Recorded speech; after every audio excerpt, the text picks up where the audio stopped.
بسم اللہ الرحمن الرحیم۔ شہر بابل میں ایک خوبصورت بدکار عورت رہتی تھی۔ وہ ایسی حسین و جمیل تھی کہ دوسرے شہروں سے بھی لوگ اس کے لیے آیا کرتے۔ ایک دن موت کا فرشتہ آیا اور اس کی روح قبض کر لی گئی۔ اب لوگوں نے اس کی میت کو لیا اور اسی کے رشتہ داروں کے حوالے کر دیا۔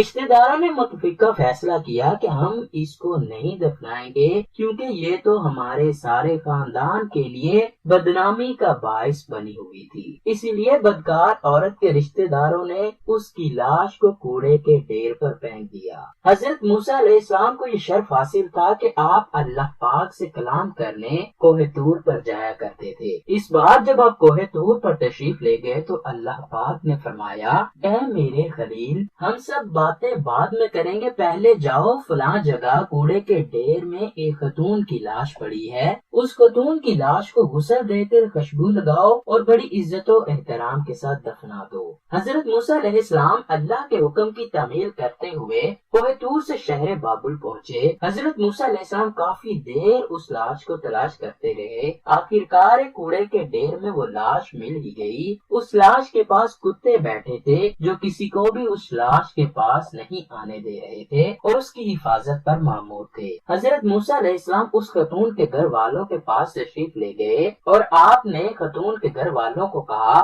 تم میرے ساتھ اس میت کو اٹھاؤ، ہم اس خاتون کی لاش کو غسل دے کر دفن کرتے ہیں۔ لیکن انہوں نے حضرت موسیٰ علیہ السلام کے ساتھ جانے سے انکار کر دیا۔ خاتون کے گھر والے کہنے لگے، اے اللہ کے دوست، ہم اس عورت کی لاش کو اٹھانے میں تیری ہرگز مدد نہ کریں گے۔ ہم تو اس خاتون کی لاش کے پاس جانے کو بھی گناہ سمجھتے ہیں، کیونکہ اس خاتون نے اپنی زندگی میں بدکاری کے علاوہ کوئی کام نہیں کیا۔ حضرت موسیٰ علیہ السلام اس کام کے لیے جس کے پاس بھی مدد کے لیے جاتے، سب کی زبان پر یہی الفاظ ہوتے کہ یہ خاتون بہت ہی بدکار ہے۔ شہر بابل کے کسی بھی شخص نے حضرت موسیٰ علیہ السلام کا اس کام میں ساتھ نہ دیا۔ سب کا ایک ہی جواب تھا کہ یہ خاتون بہت بدکار ہے، ہم اس کی لاش کے پاس بھی نہیں جائیں گے، اس لیے ہم آپ کے ساتھ اس عورت کو اٹھانے کے لیے نہیں جا سکتے۔ اس کے گھر والوں سے یہ بات سننے کے بعد حضرت موسیٰ علیہ السلام اپنے بھائی ہارون کے پاس گئے اور فرمانے لگے، اے ہارون، اللہ کا یہی حکم ہے۔ پھر دونوں بھائیوں نے اللہ کے حکم کے مطابق اس لاش کو وہاں سے اٹھایا۔ اس کے بعد اس خاتون کو غسل دینا تھا۔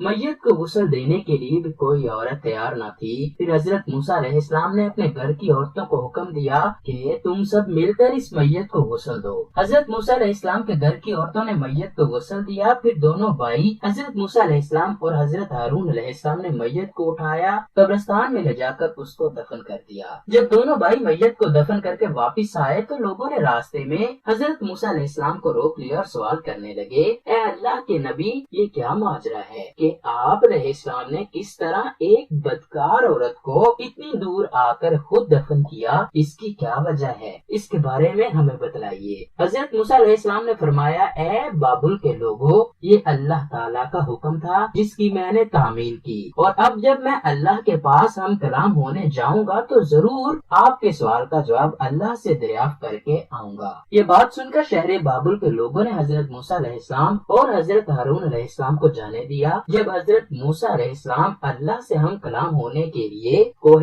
طور پر تشریف لے گئے تو حضرت موسیٰ علیہ السلام اللہ پاک سے یوں عرض گزار ہوئے، اے میرے مالک، یہ کیا ماجرا ہے؟ شہر بابل کے لوگ مجھ سے پوچھ رہے تھے کہ یہ سب کیوں کیا، میں ان کو کیا جواب دوں؟ اللہ پاک نے حضرت موسیٰ علیہ السلام کو فرمایا، اے میرے پیارے دوست، یہ خاتون واقعی بہت ہی بدکار تھی، اس نے اپنی ساری زندگی بدکاری میں ہی بسر کی۔ لیکن ایک بار ایسا ہوا کہ یہ خاتون ایک کنویں کے پاس سے گزر رہی تھی کہ کنویں کے پاس ایک لاچار کتا پیاس سے تڑپ رہا تھا۔ اس خاتون کو کتے پر رحم آیا۔ یہ خاتون کتے کو پانی پلانا چاہتی تھی، اس کو کنویں سے پانی نکالنے کے لیے کوئی چیز نہ ملی، اس نے اپنے دوپٹے کو ہی کنویں میں ڈال دیا، یہ دوپٹہ پانی سے گیلا ہو گیا۔ اس خاتون نے وہ گیلا دوپٹہ کتے کے منہ میں نچوڑنے لگی، جس کی وجہ سے اس کتے کی پیاس جاتی رہی۔ وہی کتا جو پیاس سے تڑپ رہا تھا، تڑپتا ہوا کتا پانی پینے کے بعد خوش نظر آنے لگا۔